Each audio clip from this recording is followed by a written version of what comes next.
गावी आमच्याकडे सर्व मार्गशीर्ष गुरुवार पाळले जायचे, पण त्याचं शेवटी उद्यापन करून टाकले. ते का करून टाकले मी तुम्हाला शेवटपर्यंत सांगते. सो ही व्हिडिओ शेवटपर्यंत बघा. सो अशा प्रकारे फटाफट मी बेडशीट क्लीन करून, बेडशीट नवीन घालून बेड आवरून घेते. आणि फर्स्ट उठल्या माझं हे काम असतं. फ्रेश वगैरे झाल्यानंतर आधी हे काम करून घ्यायचं, कारण की हे काम करून झाल्यानंतर मस्त खूप फ्रेश वाटतं. आणि घरातली सर्व कामं आवरून वगैरे झाल्यानंतर थोडाफार चहा पिते.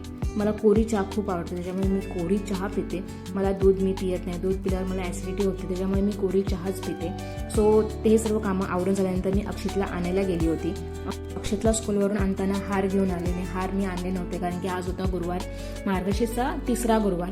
सो फटाफट मी पूजा वगैरे आवरून घेते. मी उद्यापन का केलं, कारण की गावी आई ताई वगैरे ना, माझ्या सासूबाई नंदनबाईंना गुरुवार करायच्या, मार्गशीर्षची अशी वगैरे देवीची स्थापना वगैरे करायची. पण नंतर मग ताईंचं लग्न झालं, नंतर मग आई एकट्याच होत्या, त्याच्यामुळे मग कोण करणार प्रॉब्लेम वगैरे आल्यावरती, त्याच्यामुळे ना त्याचं उद्यापनच करून टाकलं. नंतर मग शेवटी केलंच नाही. आता मी पूजा करते, माझी पण फर्स्ट टाईम आहे. अशी पूजा बघून त्यांच्या पण मनात आता आलंय की आपण पण पूजा करावी. पण ताई राहतात नागपूरला आणि आई राहतात गावी. सो बघूया आता त्यांना कधी मिळतंय पूजा करायला. पण माझ्याकडे आल्यावर तर माझ्याकडे नेहमीच पूजा होणार आहे ह्याच्या पुढे. सो मी ट्राय करेन की त्यांना पण आता पूजेच्या टायमाला मी इथे आणेन. सो अशा प्रकारे खूप छान अशी रांगोळी काढली.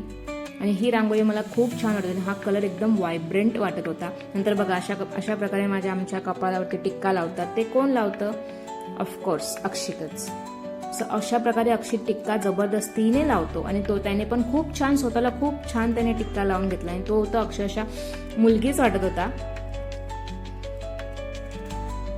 किती छान त्याने स्वतःला टिक्का लावला आणि मला सर्व कपाळ माझं भरून ठेवलं.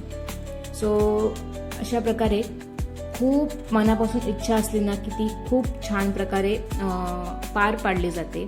सो त्यांची पण मनात आता इच्छा आहे की आम्ही पण परत देवीची मार्गशीर्ष गुरुवार करावं आणि देवीची पूजा करावी, सर्व काही करावं असं त्यांच्या पण मनात खूप आहे.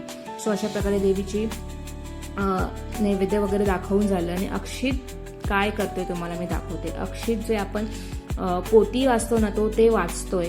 त्याला पण ते वाचायचं होतं आणि खूप छान प्रकारे पण तो शुभं करोती बोलतोय.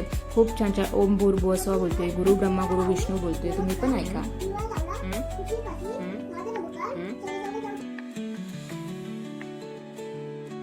तुम्ही बघितली आरती खूप छान प्रकारे त्याने वाचून झाली, माझी पण वाचून झाली. सो अशा प्रकारे माझ्याकडे पूजा होते, नेहमी अशा प्रकारेच होते. सो तुम्हाला कसं वाटलं नक्की मला कमेंटमध्ये सांगा. Thanks for watching. बाय.